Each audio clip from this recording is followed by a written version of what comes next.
So, got it. Okay. All right. Good to see. It's buffering.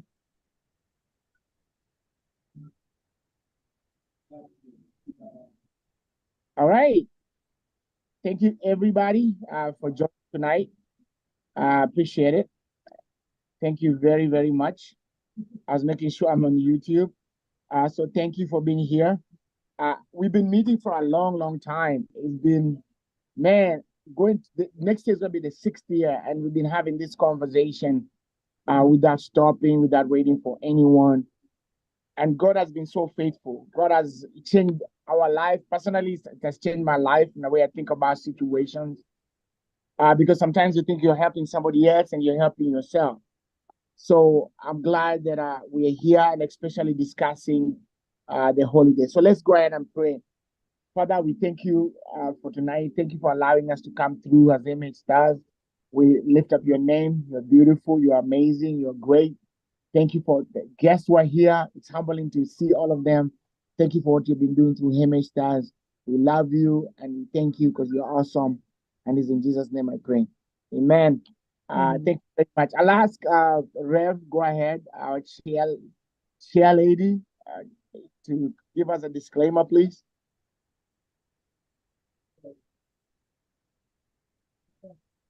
My name is Reverend Wabu Njeroge, and here is the disclaimer on behalf of Mental Health Stars Association Incorporated in the state of Georgia. Suggestions made here by the board members and our guests and audiences are never a substitute for treatment or follow-up activities that are required by your doctor, psychiatrist, counselor, therapist, and many times we just say counselors. So we are not to replace your treatment plan. We encourage you to follow through with the treatment that has been recommended by your doctor, including taking medications as prescribed. And should you have negative side effects, you are to report to the doctor because you cannot become your own doctor. So don't quit. Even when you feel good, especially during this Merry Christmas season, you must be feeling wonderful. Do not stop taking your medication and following through with the medical requirements.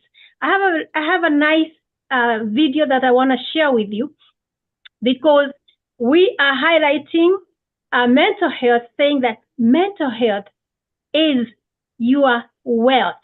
This year, the next year, or in January, as you make your yearly resolutions, perhaps, and I am confidently recommending that the first thing that we are going to make a plan for as our goal and as our objective, it is having a good mental health, or actually just say mental wellness. It is so important. Thank you very much. I am sharing the video with you all now. And courtesy of Anthony Kamnau, thank you very much. Welcome, everybody. Let me share with you. If you just see my screen, wait until it plays. There we go, I believe. Can you see it, everybody? Yes. We are here to remind you that health is wealth.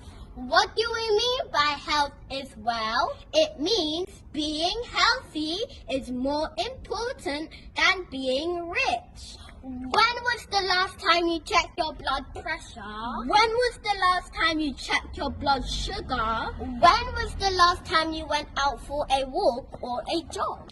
Ladies, when was the last time you had a smear test? Do you even know your cholesterol level? Please take your health check seriously because health is wealth. Thank you for watching. Have a great day. We love you all. Back to you.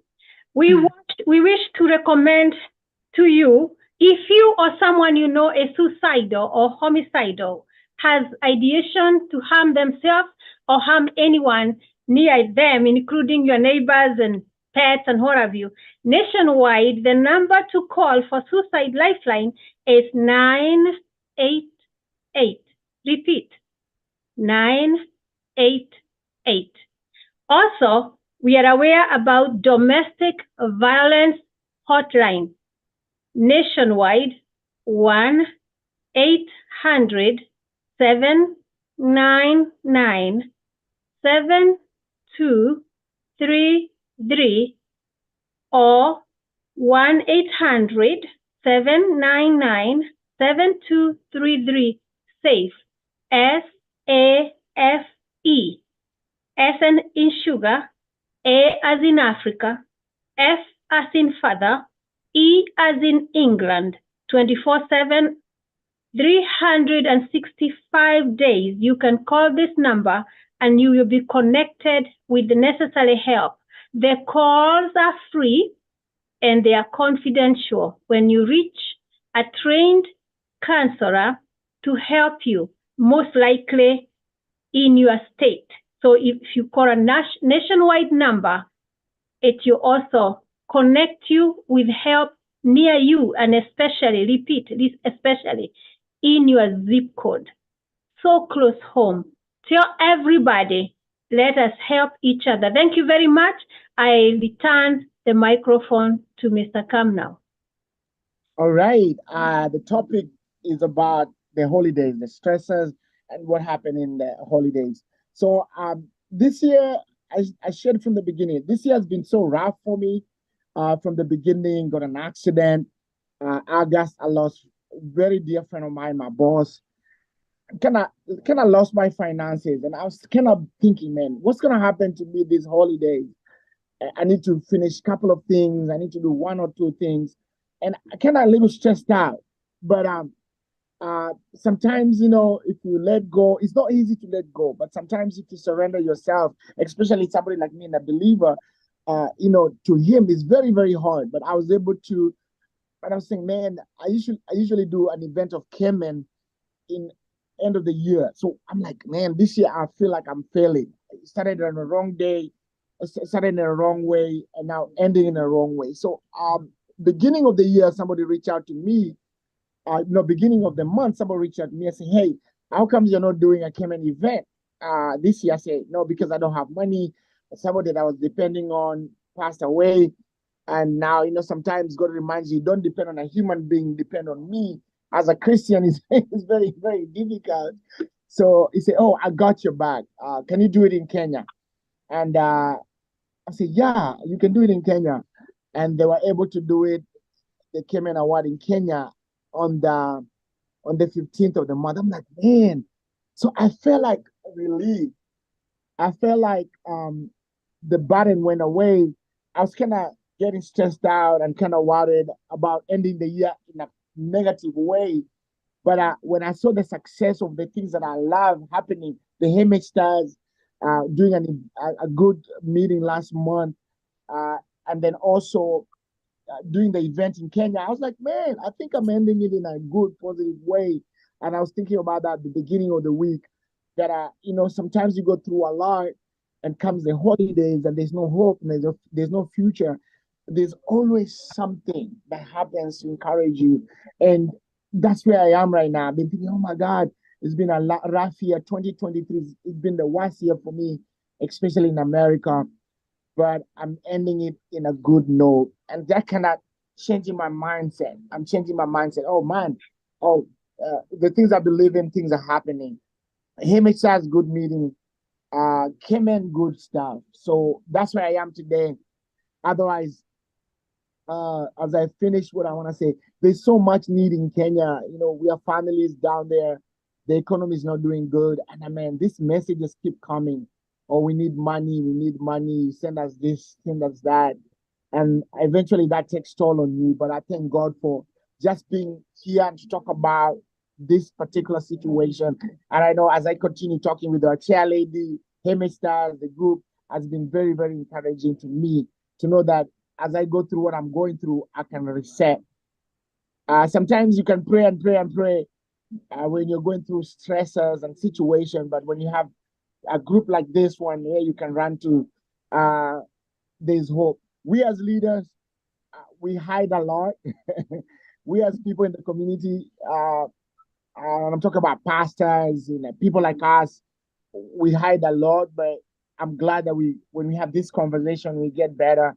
And I'm expecting 2024 is going to be a good year. No accident next year.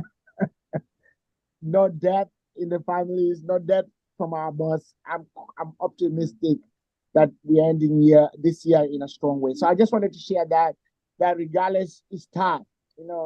It's always good to accept that when things are tough, they're tough. And when you accept things are tough, you start getting that healing and you start knowing that there's solutions in life. So that's what I wanted to share.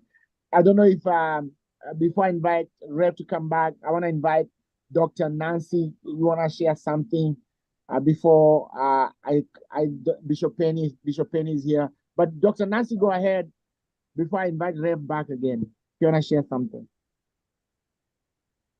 If she's not there, No, they are not there. Please, we are not going to call people that are not on this call. All right, go ahead, Rev. You can take over in anybody else.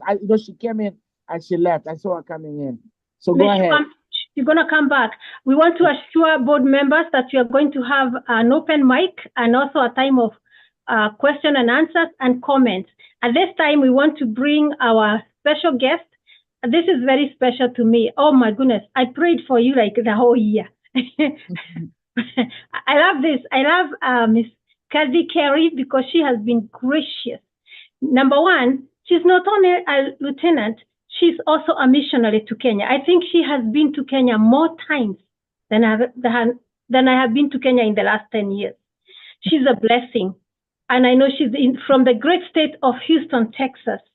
I have been a little bit associated with her ministry through a dear friend, let me mention her name, Minister Miriam, who actually God used her tremendously for me to minister in Houston, Texas. Actually, since she left Houston, I have not gone back.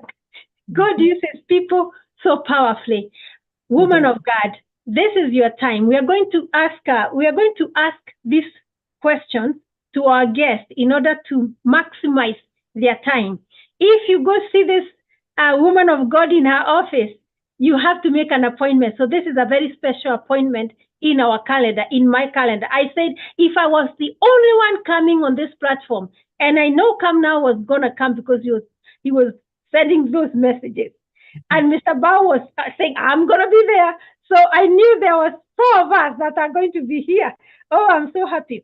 The questions we want to ask you is, tell us who is at risk for holiday safety?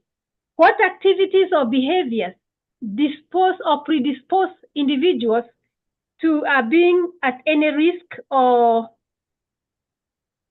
places where people frequent or visit where they are not safe?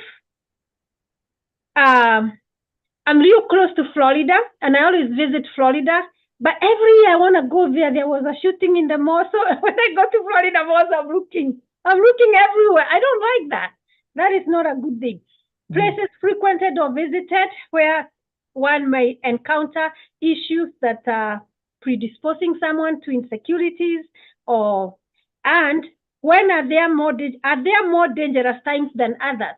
And please, let us address our homes, because most of the issues start from home, community, and our neighborhoods, because I guess that's where we spend a lot of time, especially this holiday. A lot of people may not be spending a lot of time at work, escaping, whatever is at home, escaping where is in your neighborhood. Today I saw so many neighbors, and because it's a holiday, I don't see them. I only see one lady, and then even somebody from another city who comes to my house from another city, like 30 miles out, like, okay, I knew he was coming because it's a holiday. He won't have time.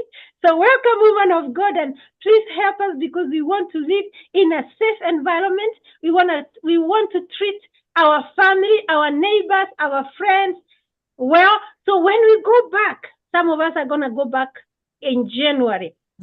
When we go back to our places of work or routine for students and young people, children and youth, are we all going to come back safely? And I finish here by saying my experience was sometimes real rude, especially for me who worked at the alternative school. Many young men and women did not come back to school the way they left, just 2 weeks.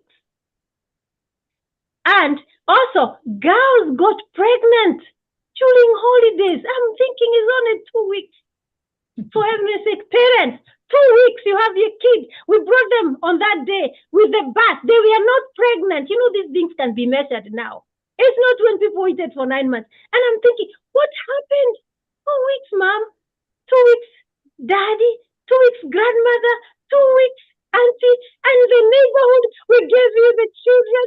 What is wrong now? And then many of them also ended up being in a ward of the state through the juvenile system. Oh, that is the day I go home and I cry. I'm crying.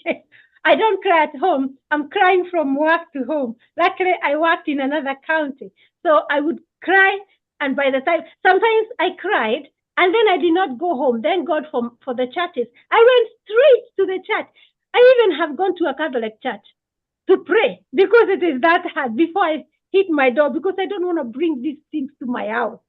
Anyway, welcome, woman of God. How I can talk. I just like my children, youth, families. They're in my heart perpetually, every day. That's how I think. That's what I talk. I'll find a way to bring the family into everything and then protect the family. Well, you know, you talk about the holidays and people coming back from the holidays different, you know, it's just in life period. They say an idle mind is a devil's workshop. So, you know, people are idle, not doing the right things. So, you know, those different things happen. And, you know, we're a little bit late on talking about the holiday safety, but we're still in that time frame, and even after the holidays, you still have to use the same safety tips and things. So I'm going to do it reverse. I'm going to bring it out and then bring it back into home. So when you're out and about, the main thing, you always want to be aware of your surroundings. Be aware of your surroundings, pay attention, you know, when you're walking to and from your car, at the malls, at the store, especially from the bank, when you're leaving the bank. Make sure that, you know, when you're going into the bank or you're going into the mall, you kind of pay attention to the surroundings. Yes, cars leave and cars come back. You may come back to your car and it's a different car parked by you, but you know, there may be something that sticks out. So just kind of be observant as you're going. Nowadays, you know, most of us don't carry a lot of money anyway. So why carry the big purse? Leave the big purse at home. Carry just what you need when you're going into the store, into the mall.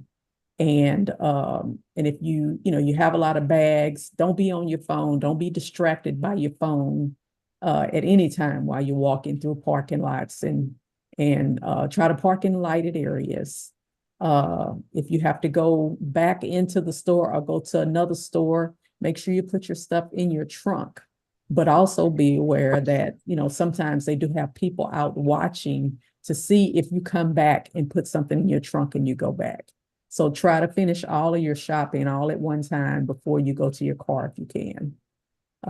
And with that, that's probably going to require you to take someone with you to help you carry your bags and everything. When you leave the mall, when you leave the bank, if you have to make stops, try to schedule things where you don't have to make stops once you go to those two places, especially from the bank. If you stop at the gas station, take your purse. Don't leave your purse in the car, because they're going in on the passenger side while you're on the driver's side, and they're taking purses out of cars. It's called sliding. And if you go into the store, to the gas station without your purse, and they think your purse is in the car, they're going to break the window to try to get your purse. So always take your purse with you. And the bank, when you leave the bank, don't make stops. Don't go to a restaurant and eat. Don't go, you know, anywhere if you've withdrawn a sum of money, a large sum of money. You want to go home, but as you're going home also, you still need to pay attention to the vehicles that are behind you. Maybe not go straight to the house, but, circle the block and just see if there's an extra vehicle following you. If there's someone following you, don't go home. Drive to the nearest police station and, or get on the phone and call the police as you're driving, to that direction, just to let you know that you think you've been followed. You went to the bank and you think someone is following you. Just, you just play it safe. As I say, we're going to come back to the house. So once you're home, if you don't fumble around in your car with your garage door open. When you get home, if you're parking in the garage, park in there, put the door down, then you gather your stuff together. If you are in your driveway, make sure that you're prepared to go head on and get out. Again, always pay attention to your surroundings.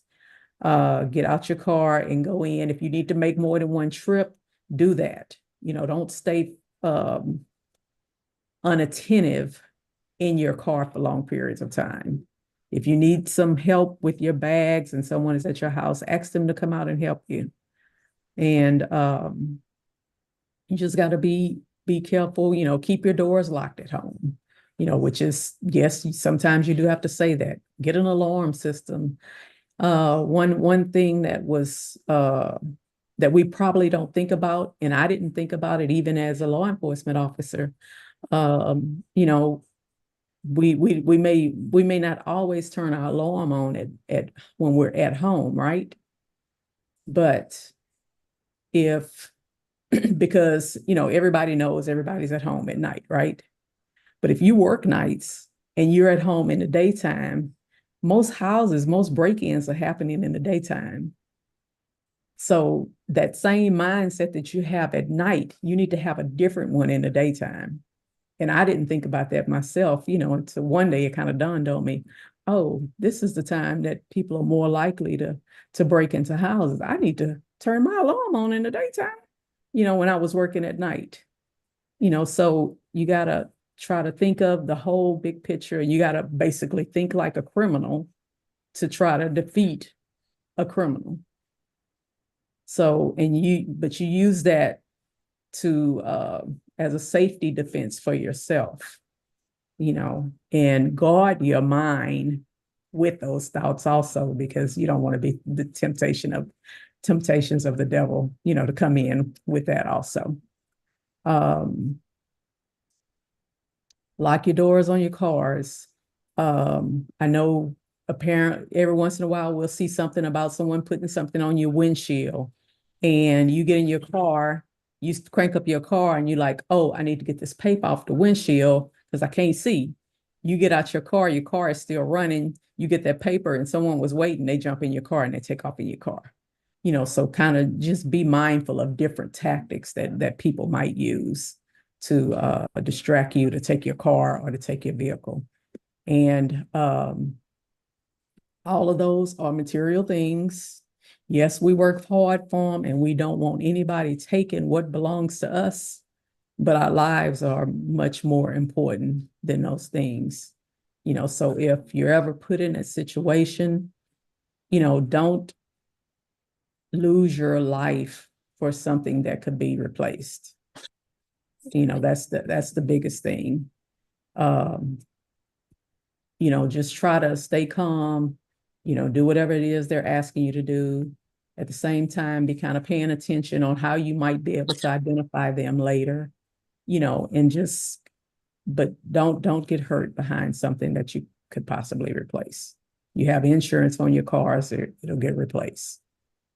Your life can't get replaced. So, but just be safe, not only during the holidays, but always, because times have changed and people are getting more desperate. You mentioned about, if you're in the mall or you somewhere and something, someone starts shooting, they said there's three things you're gonna, is hide, or, hide, flight, run, hide or fight. So you have seconds to make up your mind which one you can do. You may not be in a position where you could run to the door. So what you need to do, you need to find your safe place to try to hide. Or you may come in contact with the person where, it's either going to be, I'm just going to try to fight for my life, or you just don't know what situation you'll be in. But always, when you go places, kind of pay attention to where exits are. Just be thinking in your mind, if something happens, where might I be able to hide? Where will I be able to run to? If the shooting is coming from back there, don't go that direction. Behind you, don't go that direction. You want to go the opposite direction of where everything is going on. And even fights, it's not even safe to go and watch a fight today. We used to, if someone was fighting, everybody want to see. You can't do that today because you don't know what's all gonna be involved in that fight.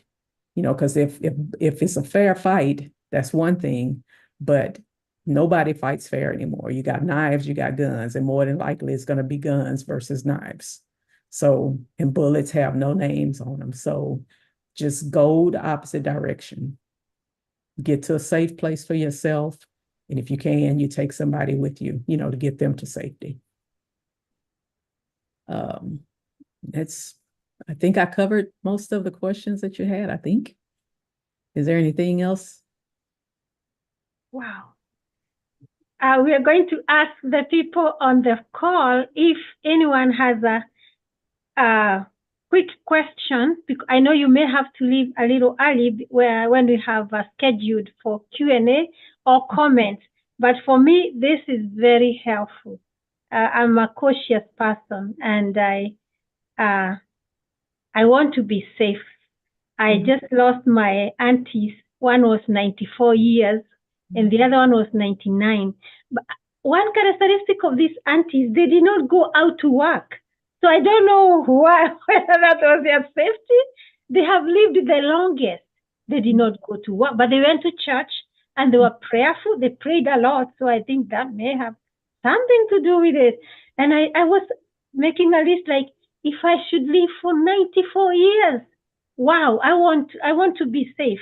So this is very helpful. But who has a burning question? Someone had a question. The question is, if you confront a bad guy head on, what do you do? Basically, you're going to have to be prepared. Or rather, if someone confronts you, like I said, if they have something that they're trying to get from you, and you don't know if they have a weapon, I say again, you have to make the decision whether you want to give up what you have or do you want to take the chance in losing your own life. There are some instances where, you may be able to conquer the person, but that's going to be a case by case, and you would have to make that decision. But if someone has a weapon and, they're trying to rob you or trying to attack you, you do what you need to survive. I can't, tell you how to actually deal with anyone because I can't, I don't know. It's going to be based on your capabilities. But so you are saying it's based on as quick as possible. So are you saying like your preparation, your capabilities, and who you are? I'm wondering. Yeah, that can be tricky.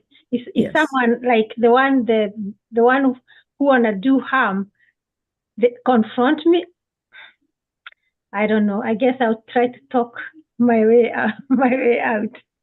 If I can add something that maybe you can.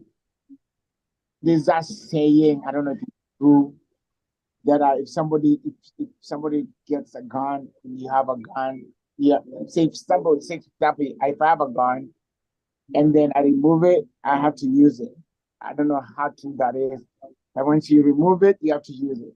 And then another thing is, I'm always thinking like if my sister, somebody want to rob my sister, I like sister, just give away the bag, or if they want to take the phone, just give them the phone.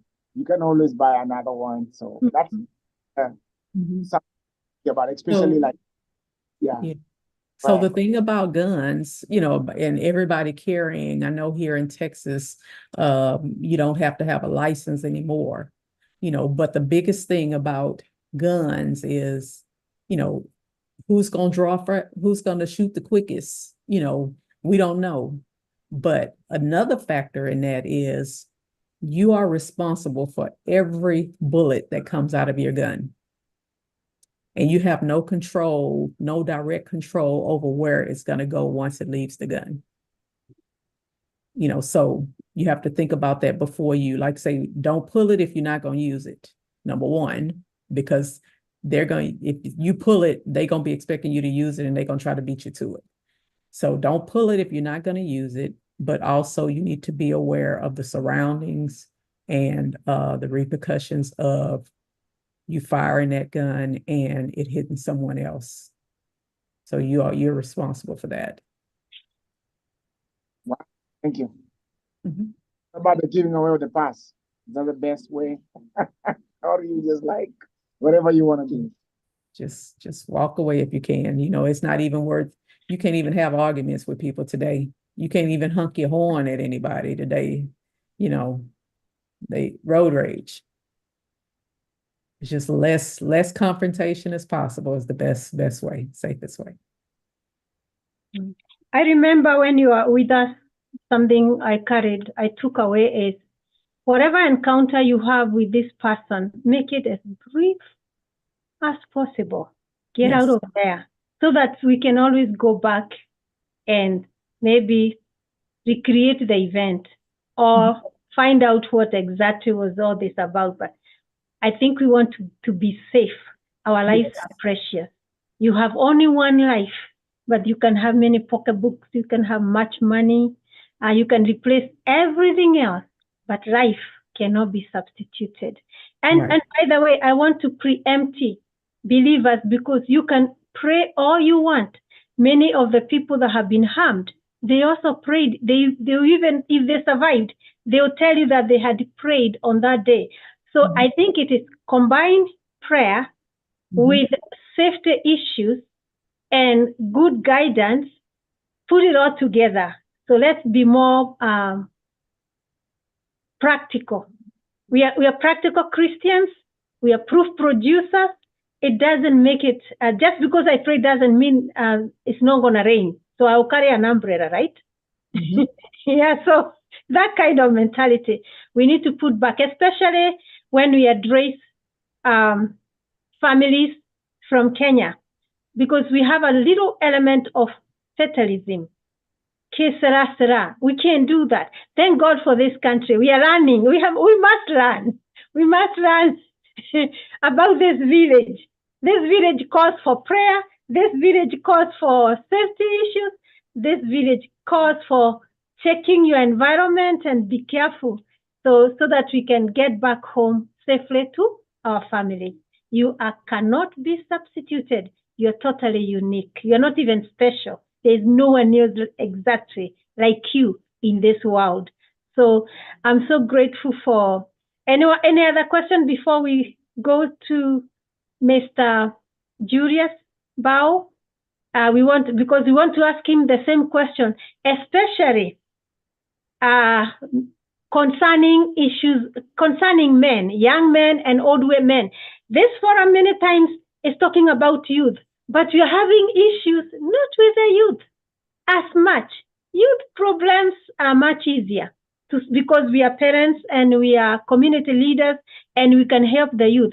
But how about grown-ups? You know, like I observed somebody where we were and they just said, oh, I'm stepping out to go somewhere. Nobody asked this person, where are you going? When are you coming back?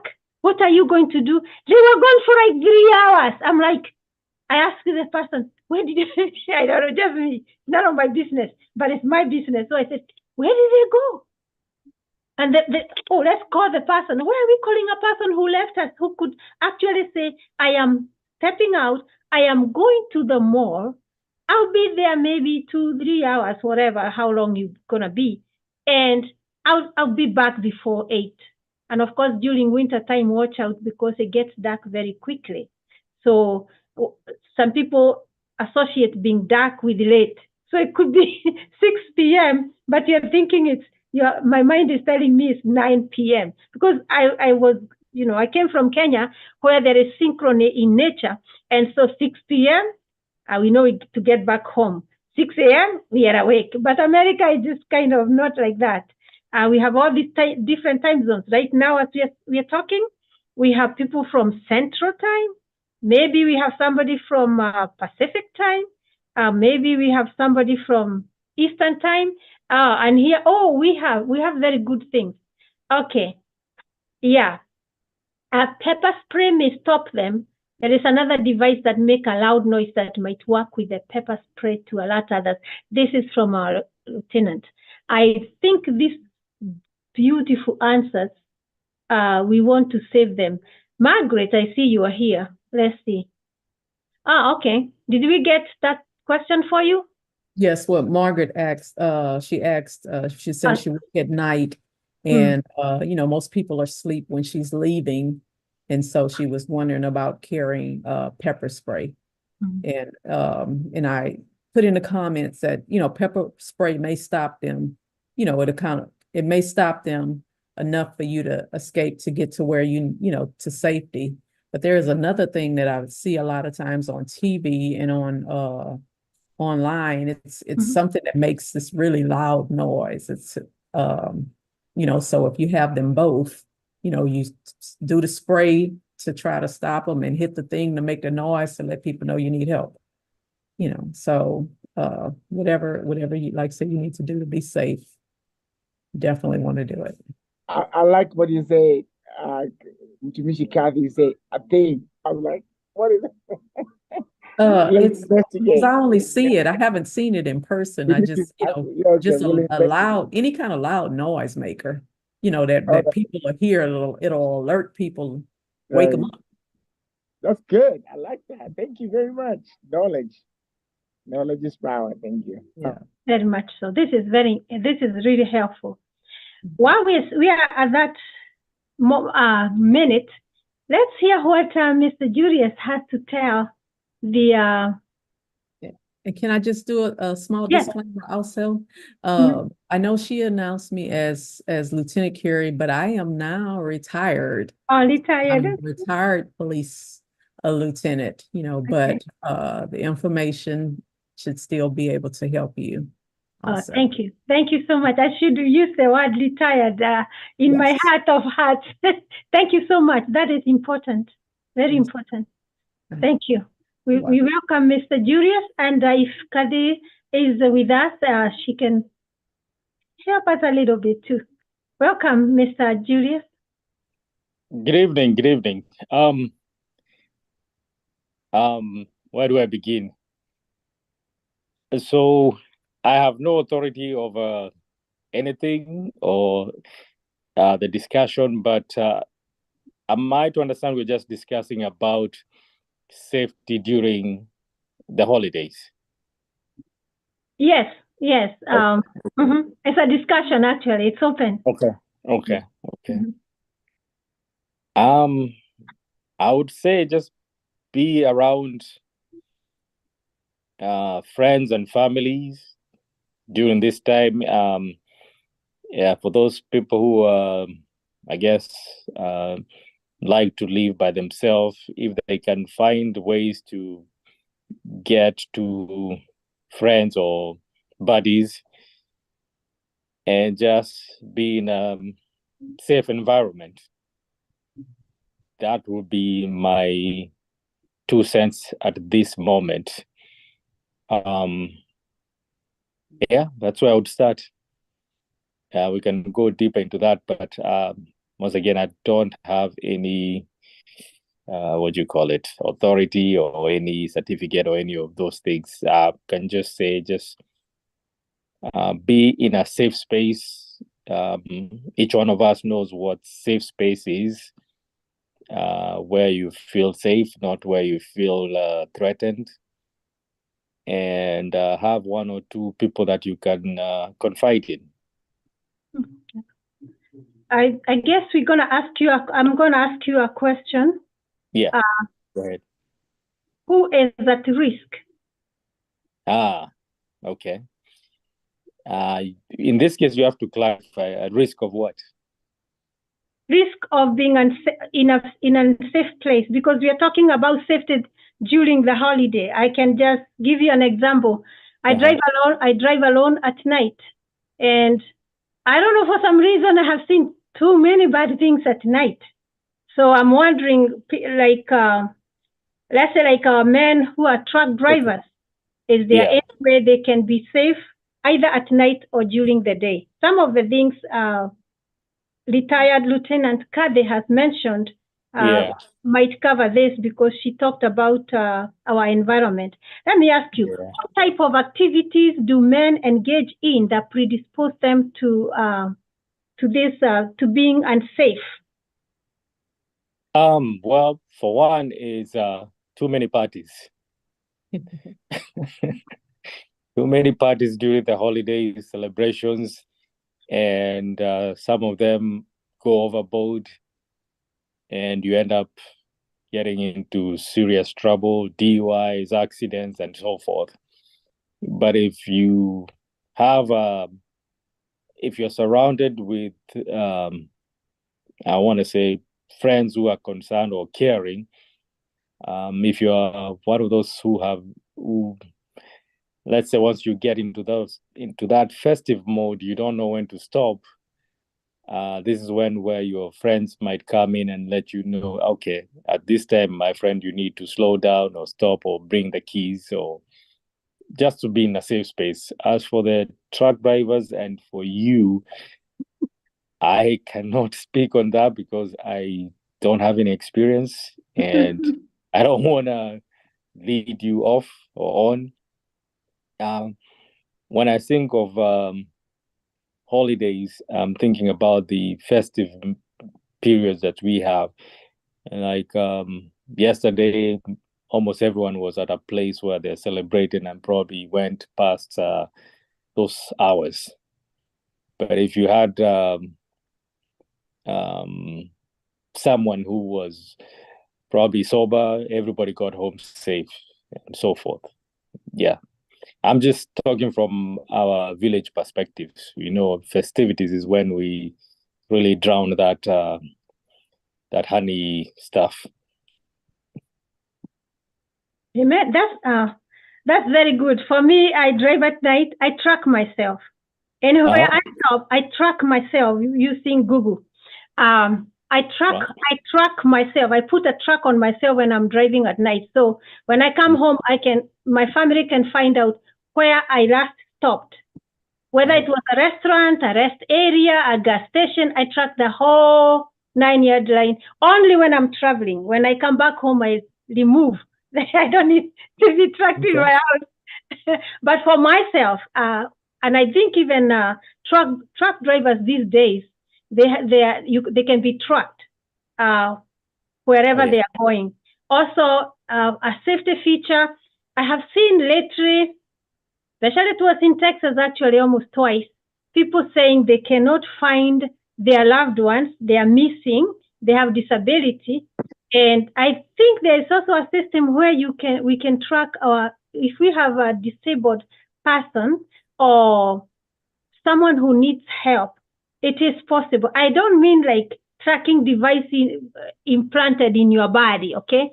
Most of us have devices that we can use to our advantage. So that's what I'm thinking about, how someone can be tracked by their family. My own safety issues are usually the 4 W's, like who are you with? Who did you leave the house with? Whether you are an adult or a youth, who are you with? Okay, number 2, what activities did you go to do? What were you doing? Where did you go? And when were you expected to come back? You have heard many people say, it is not characteristic of Reverend Wambui not to say that she'll be back in 2 hours, but now it has been 5 hours. And many people say that if you miss somebody an adult 18 years and older, the police or law enforcement, they cannot begin to search anyone who is of that age until 24 hours have passed. 24 hours is a whole day and a whole night. So if someone is not used to going and not coming back the whole night, that would be a concern for each one of us. Younger people, I work with younger people, and younger people is more critical. I will say this for safety reasons. 24-hour coverage of young children from birth. Who is keeping your baby? Who is keeping your grandchildren? Is this somebody you trust? Is this an 18-year-old person, an adult? Number two, teenagers, those ones are really hard because they mimic adult behavior. If a son sees a father always leaves home and never says where he's going, what that does, teenagers copy. Not just boys, even girls these days. These days, gender is not a hindrance.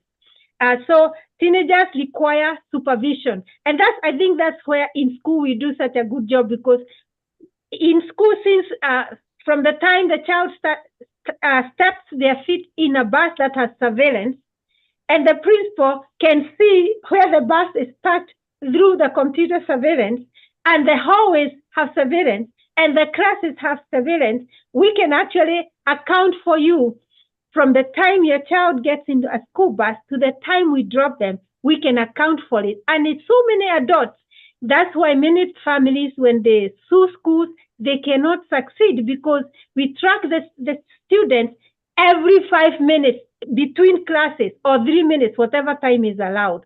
So there we are succeeding. When we send the young people home, I guess now I'm just sharing a comment. When we let our young people come home for holiday, can you please do the same? Who is with your children? What are they doing? Activities? Hopefully they are structured and they're in a safe place. Where are they? I saw that something in North Atlanta, where there was someone scouting young people at the park. Are you there, or did you give permission for the children to go to the park?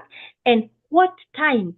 Time is really good. Our young people are beating us on this, specific, because they are growing up in a country where time is very important. They usually say 3 o'clock. If you come at 3:15, they will tell you that you are late. So 3 p.m. is 3 p.m. So don't tell, and that's why it's important. Tell young people to be home at 5 p.m. because now it's not dark. But don't say when it's dark, because give them a specific time. Thank you so much. And let's give opportunity. If you're on this call, you can put your information on chat, or you can raise your your hand, or you can use the reaction buttons here. This young person, I'm feeling good about you for calling. So you can do either. You can raise your hand if you want to raise your hand. There are many. Raise your hand, and you can also lower your hand when you're done. Do we have a hand up? And I'm going to hand over this to Mr. Kamnau to give us direction from here. All right, thank you. Great discussions, and we're gonna be safe as we end the year. There's so much that goes on as the year ends. You know, we still have major holiday coming up. Our church is gonna be having an crossing over. So I make sure I be safe. So anybody with a burning question, we have another 5 more minutes to wrap it up. Anybody with a question? Anyone? All right, cool. I have a question, Mr. Kamnau. Go ahead.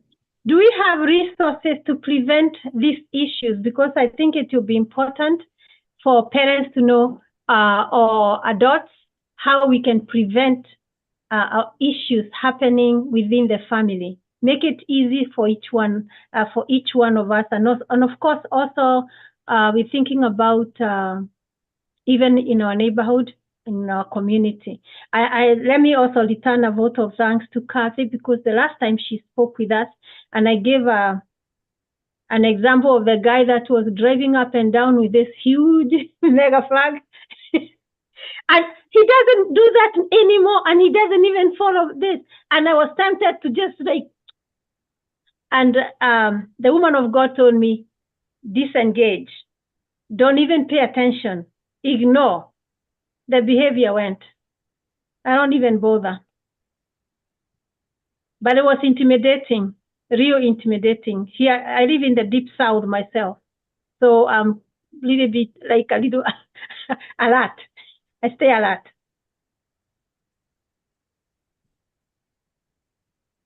So what about, I think Kathy said something about the different generation. I don't know if you said that, or I think after COVID, I found a lot of people are triggered easily, and I'm careful, like when I'm driving on the highway, not to say nothing.